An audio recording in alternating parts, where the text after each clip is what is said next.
Hello, today I'm going to show you how to combine the over-the-head palm spin and the behind-the-back palm spin into one combo. Before trying this combo, you need to have both moves separately.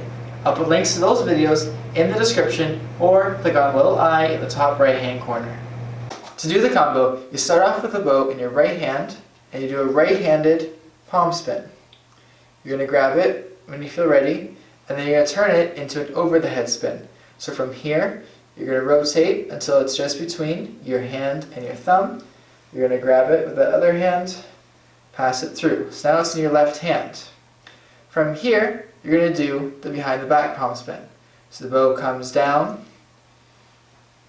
you grab it like normally for behind the back palm spins, bend down, do the palm spin, grab it, come back out. If you typically do the palm spin in your left hand above your head, you can still do the behind the back. You just grab it and then go straight into the palm spin, doing it there. One thing you can do is do your above the head and behind the back palm spins facing different directions. So what you do is once this palm spin's done, you grab it and as you're doing that over the head spin, you turn to face whichever direction you want.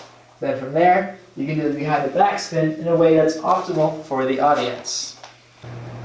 Thanks for watching the whole video. I hope you enjoyed it. If you did, please give that a thumbs up, leave any questions in the comments, and check out my channel for more videos.